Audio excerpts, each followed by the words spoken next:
in an event hosted by GSMI.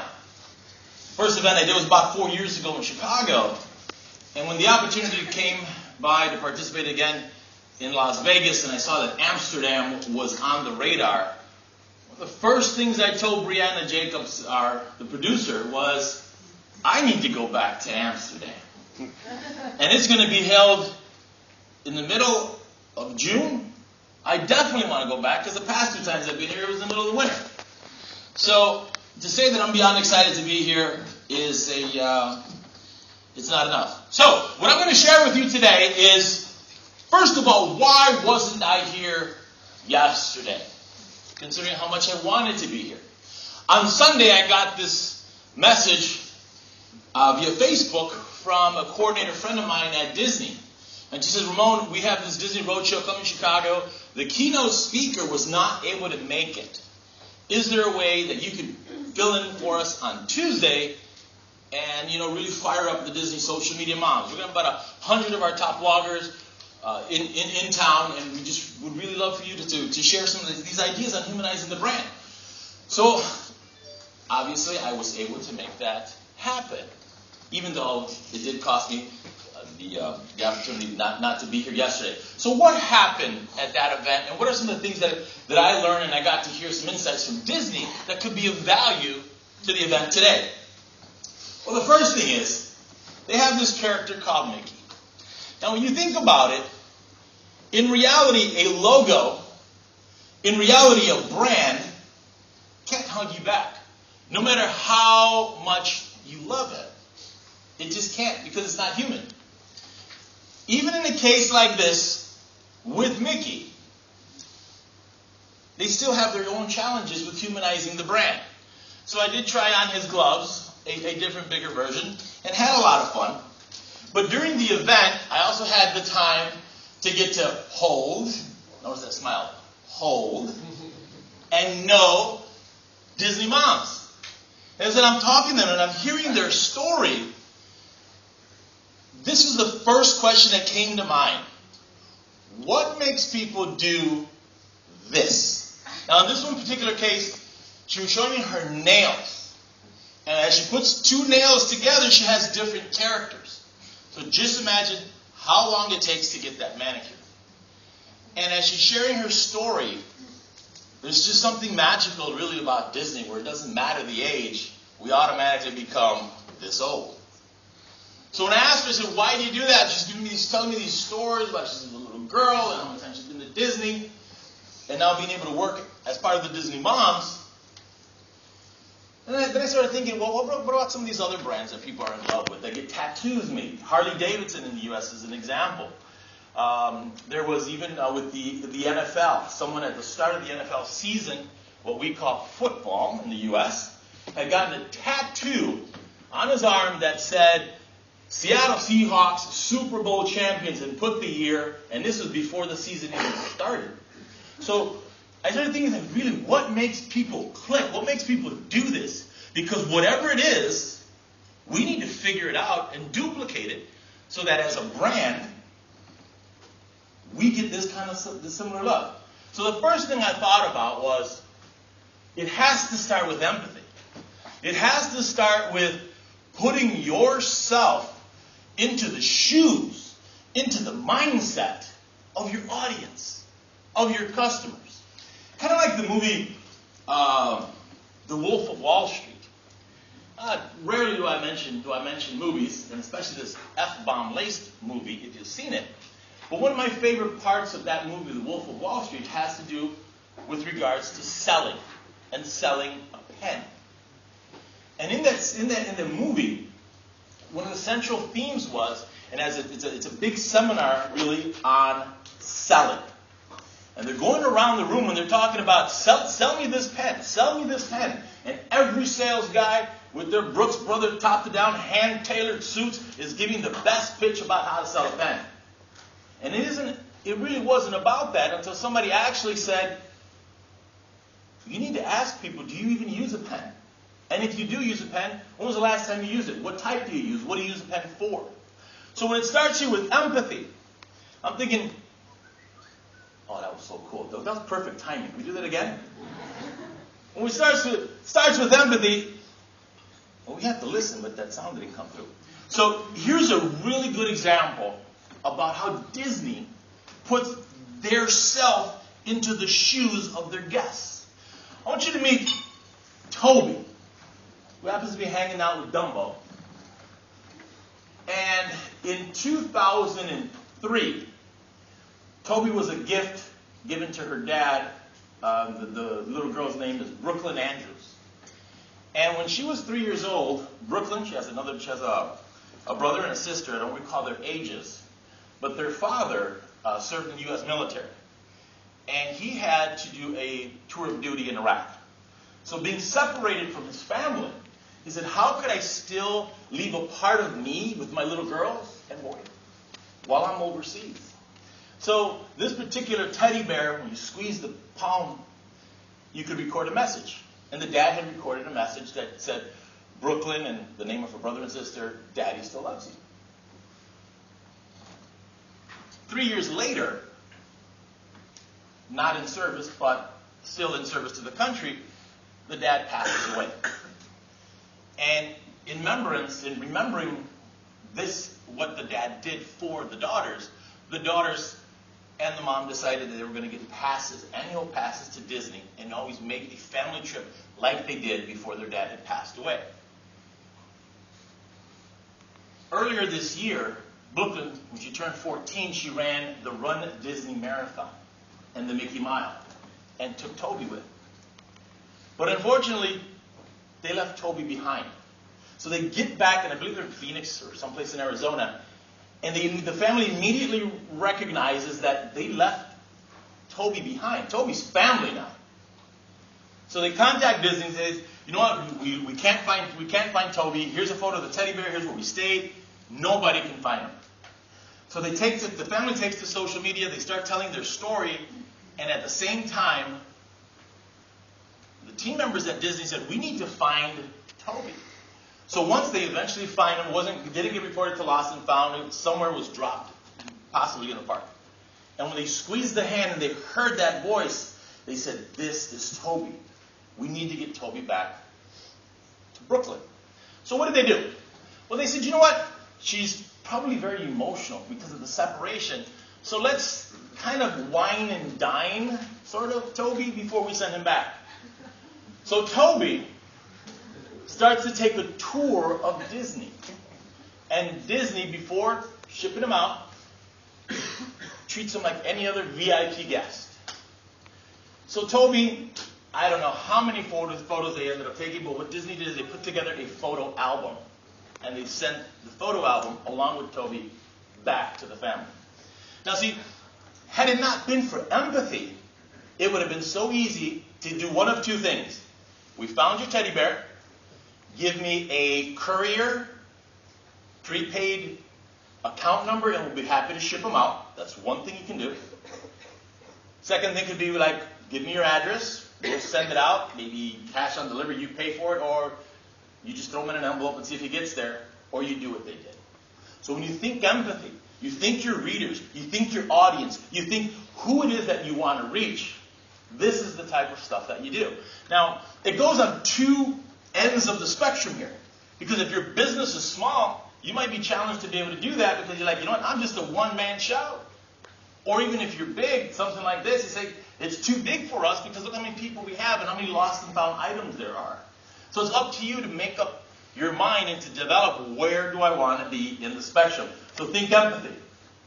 Another thing that I learned hanging out with Disney is try not sleeping.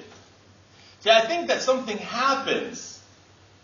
Now, I'm not always recommending don't sleep every day, but now and then when you're brainstorming, it kind of helps. And last night could be a really good example for a lot of us. But Disney shared their most shared photo on social, which is this photo. I don't remember the name of it. The story behind this is that they were doing a photo shoot, that during the whole day, they just couldn't get the picture that they wanted. So the photographer couldn't sleep. It's 3, 4 o'clock in the morning. And he gets this idea. How about if I go play with the lighting? So he goes to the park, plays with the lights in front of the Magic Kingdom, and says, I think we're going to try and bring Mickey to life. And when I saw that, I was like, how many times do some of the most creative ideas come out when we do absolutely that? One of the last things that I want to share with you with regards to Disney was, be willing to fail and learn. Has anyone ever been to Disney? Notice how I posed for that photo. I hope it came out clear. If not, please take it again. So when you go down Main Street, you have the Dapper Dance. So a friend of mine who's a social media editor, Gary Buchanan, he's sharing the story. We're producing the content calendar for the Dapper Dance, and they come in, they're singing, and it's like 2:30 in the morning. And as I'm writing the post, I don't know, I'm seeing like 2 left hands, 2 right hands, and I got like 9 fingers now. And he somehow types diaper dance instead of dapper dance. And he says, wait a minute, I think I might be onto something. Diapers worn by kids.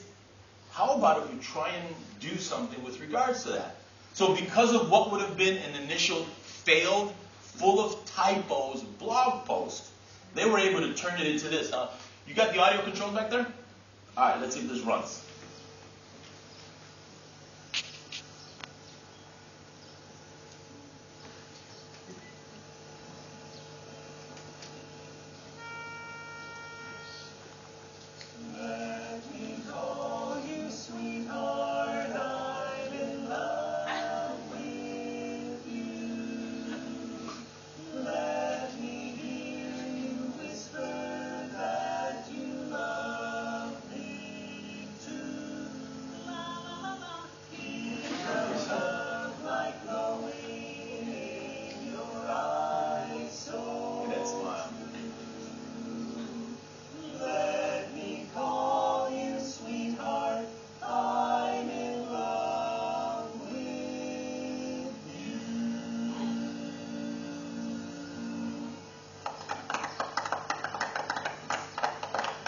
So a failed blog post, they were able to turn it around. So don't be afraid to get out there and fail.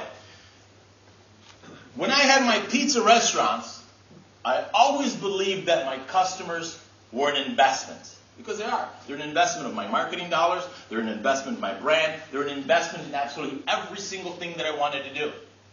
So when you have an investment, you actually treat things differently. You don't just water it and let's see if it's going to grow. I was fortunate enough to be speaking at an event in the Central Business District in Sydney, Australia, and it just comes full circle that today your customers, your readers, your fans believe you are here in the palm of their hand. They don't care where you're at. They don't care if you're here today and they're someplace else. You are in the palm of their hand. A very simple tweet from a customer. This says, Ramon, we have Domino's Pizza on the way. I was very, very well known for making what I call these now video selfies, but this was from 2011, I think. So I make this 15 or 20 second video. We're talking about video before Instagram, just saying thank you. Thank you, Zachary, for ordering that pizza. I'm sending you love from Central Business District here in Sydney, Australia, back to Chicago. So he sees that video. And customers were known to do this and send me video replies back during the ordering process. Now, see, that even today for a brand is groundbreaking. But for me, it was kind of common because it's how we taught our customers to communicate with us. So here's a video from him. Zach, thanks so much for sending us the video. It really means a lot when a brand reaches out to you and touches you. You've done an amazing job with your brand here in Chicago, and Kylie and I both just wanted to say thank you. So for me, thank you, and from Kylie, thank you. Have a great time in Sydney. Now, I want you to think about customers sometimes like dating. Zach's mom saw that video. And she sends me a tweet that says, thanks, Ramon, for the kindness to my son, to my daughter-in-law. That is the epitome of customer service. Now, let me tell you, especially gentlemen, we know that when dating, if one of our advocates is mom, we are a little bit ahead of the game because mom is going to be saying to her daughter, excuse me, why haven't you called or what's going on over there? So for me, when I look at this and I say, so how did I make mom feel? Emotions is the second thing that's really going to help you feel when you want to humanize your brand. Even Walgreens. Square having this enormous digital billboard. They could put a sign there that says, bubblegum 25 cents, come on in and get it. And then while you're in queue, probably sell you a $5 bottle of water. But what they're telling you is, visit the store for the experience. So they have these flagship stores across the U.S., and especially the one in Chicago, where you could get manicures, pedicures, haircuts, buy yourself a $1,000 bottle of wine in a Walgreens, which is these pharmacies. And even that blows my mind. Now, one of the other things that, when you think about humanizing the brand, and what I love about it, is that you actually need to talk to people. Now, here's a really cool example. Now, Jackie's here is one of the Disney moms, so she follows me on Twitter, and I see her blog, see who she is, what she talks about. I follow her back. She sends me a tweet that says, Ramon, thank you for the follow. What an honor. So what do I do? See, when I get followers, and I try and do this as much as I can, but I like to see, who they are, what they talk about, what they blog about. So I really wanted to take this to another level. So what I did, audio. Sharing everything, the kind words, and also follow me on Twitter. I hope my message really resonated. You have a new friend, not only online, but in Chicago. And don't be afraid of those videos. So what I did is that on Instagram, I shoot her that video. That video, thank you for following me on Twitter. And then I did not know she was also on Instagram. So a friend of hers actually tagged her and said, hey, Jacqueline, take a look at this. Then she comments on that and says, Ramon, you totally sent me to the moon. Thank you for the joy. So I told her, I said, you know what? Do me a favor, tweet the summit, how I made you feel. And she did that this morning. Ramon, you sent me to the moon. See, when you create those emotional connections, when you create that emotion creates shareable content. And this is how you beat, and this is what can help you with all those algorithms out there. Now, the reality is, without women, social media would not exist. Do you believe me? Now listen to this. Without women, social media would not exist. And the reason is that women get results that we don't. A friend of mine, Jill, is going out in Las Vegas, and she puts on her Facebook page, my peeps, please vote which dress looks better. Vote 1, vote 2, vote 3. And in less than 2 days, 148 comments. Now, personally, I'm a fan of little black dresses. But I said, number 2 looks hot. Now, just imagine if her best friend, her girlfriend, the person that she relies to, the person that she tells those secrets she doesn't tell her teddy bear or her pillow, comes into town and says, oh my God, you got to be kidding me. Number 2 looks terrible on you. Number 2 is going back to the store, and she's wearing what her best friend said. So this is why social media without women would not exist, because we don't get these metrics. Now, quick question here. If we were to stop right now, and I would just say, thank you very much for your time today, do you believe there was anything that I possibly shared that could have been of value for you? A yes, a no, a nod maybe? I got to have one, thank you. Well, this was actually my introduction to what I'm going to talk about.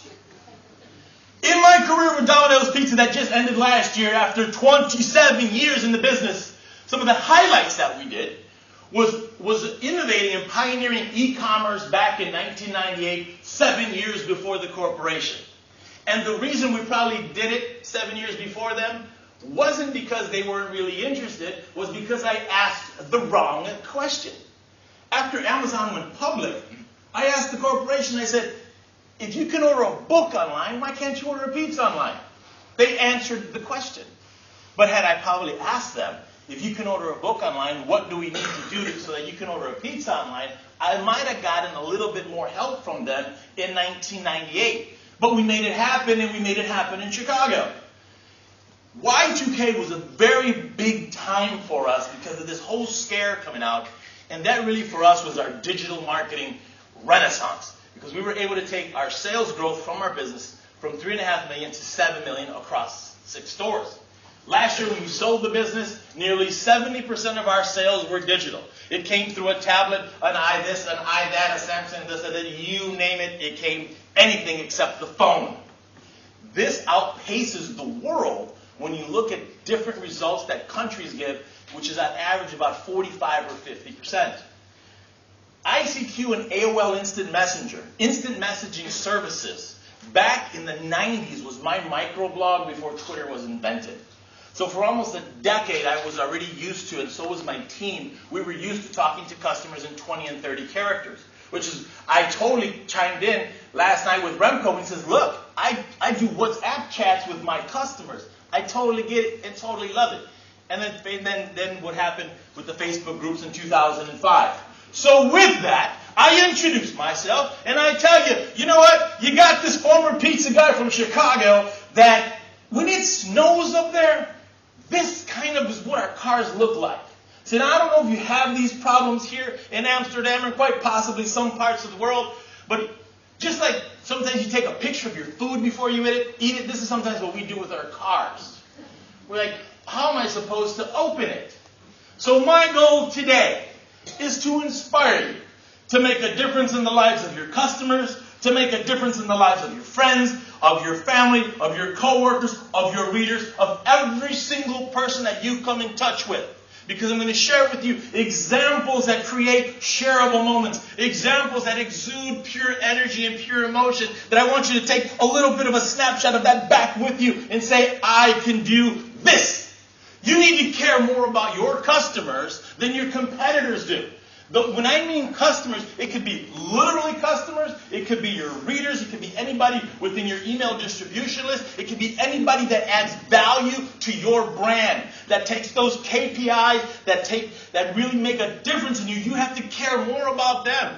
Because gentlemen, just like dating, if someone else loves her more than you will lose that relationship, and you can't let that happen. So while I'm walking back, and I'll tell the story a little bit later, but I'm walking on the streets of Amsterdam, and I run across this in a business. It made me think about today. How can I inject life into my brand? So you have the mannequin or the head of a mannequin representing a brand.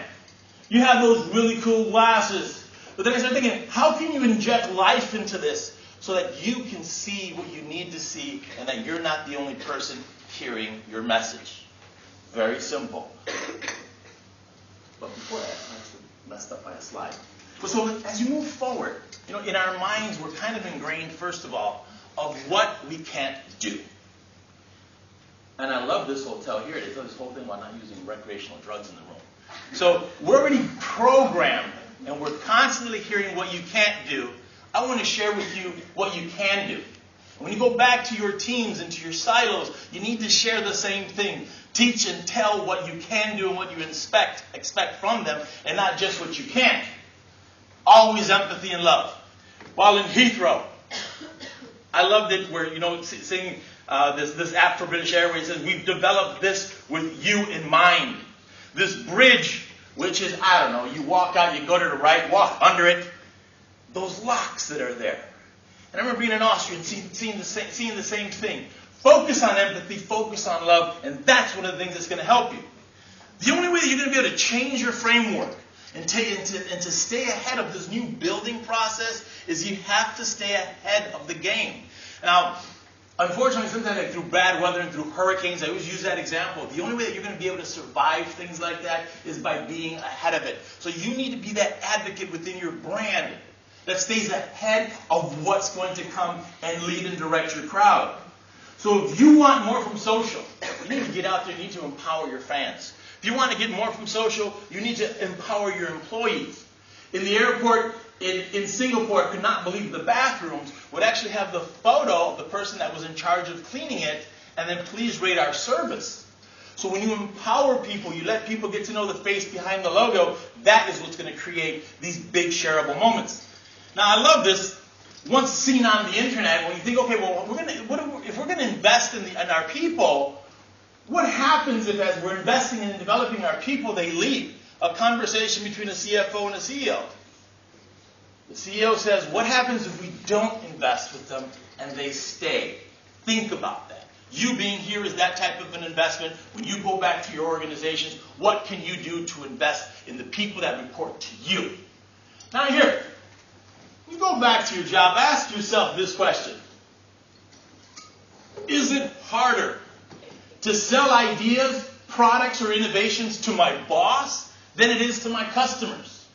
If that answer is yes, that's your budget. And you're going to need to figure out a way to change that, otherwise get used to that budget. So now think about this. If you look at yourself, ask yourself this question: would you follow you? Be it digital, as a friend, as anywhere. Would you follow you? And the same thing there is, if the answer is no, that is going to be your budget and what you're going to work with. And you need to take a look at that mirror and say, how can I change that? One of the first things that you can do to change is answer this question. Have you read your content on your readers' devices lately? Now just think, we would all love it if all of our readers and everybody that consumes our content was sitting in front of their computer with a nice 30-inch screen. That's not happening. Pull out your own device. What does my content look like? If it's not easy to read, if it doesn't load fast, if it's not making it easy to share, those are the things that you need to change, because that doesn't facilitate conversations.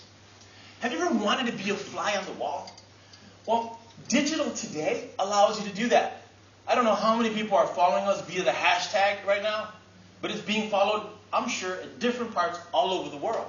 So you have the opportunity to not only be a fly on the wall with conferences, with other things that are happening, but you get the opportunity to be a fly on the wall of your followers, of your friends, of your likes. And here's a really cool example. So when I was talking to the Disney moms, and I run across Lisa Noel, I click on her links, click on her blog, read it. Is there anything that you and I have in common that can further enhance the conversation so that I'm not just hoping you're going to read my stuff, comment, and share? How about me reading your stuff, commenting, and sharing? So I find out that she's a fan of the WWE wrestling. And I says, oh my God, you're not going to believe this. A few years ago, we sponsored a wrestling event in Chicago. And I sent her via tweet a video that I did with the WWE wrestlers in the U.S. Ramon totally loved that video. How did I make her feel? So think about that. Think about the people that are coming to you. How do you make them feel? And it doesn't matter in what format. If it's online, if it's in person, if it's wherever. If they're coming to you and paying your bill, how did you make them feel? It goes back to that empathy and love. Become a problem finder. So when you identify problems to solve, it gives you things to write about. It gives you things to innovate about. It actually gives you something even bigger to do. If you're the first person to find that niche problem, it's only you and the person that has the problem that you're sharing that solution with. If you wait for the brand or the person to put out an RFP and say, hey, we want to solve this, now it's you and everybody that responded to it. So find those niche problems. Treat your customers like friends. If anybody does not follow, this is one of my recommendations, my social media brother, Ted Rubin. The most followed, actually, oh my God, he's going to kill me. I can't believe I spelled his Twitter ID wrong. There is no underscore there. But Ted Rubin, the most followed CMO on Twitter, an absolute gem of a person to learn things from. But when you treat customers like friends, what happens is, if you were to ask yourself, what are 10 characteristics of my best customers? After highlighting 5, you'll become challenged to not duplicate the first 5. But if you say, what are 10 characteristics of my best friend? You will give 20 very unique, very rapid answers. And it changes the way that you look at your customers when you treat them like friends. So how do you do that? You start with a plan. And what I want to ask you is, please don't think friends, followers, posts, and likes. Forget about those numbers. It doesn't matter if you have 1,000, 5,000, 10,000, 1,000,000. But if they're not true engagements, they are of absolute no value, because they don't help you do anything. They don't help you pay the bill. You don't say, oh, great, we reached 500,000 followers here. It means I don't have to pay the mortgage this month. It means my credit cards don't have to be paid this month.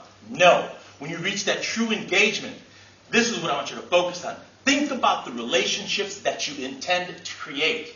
You would rather have 100 phenomenal relationships, or even in life, we want to have one phenomenal relationship, and let that thing build. Your customers are an absolute investment. Don't make social, don't make digital a checklist. And what I mean by that is this one company totally kills me, where on their envelope of photos for kids in school, they ask you to take a survey and they ask you to follow them on social. Now you'll know that social logos with no URLs is like my biggest pet peeve. But I said, okay, let's try these guys.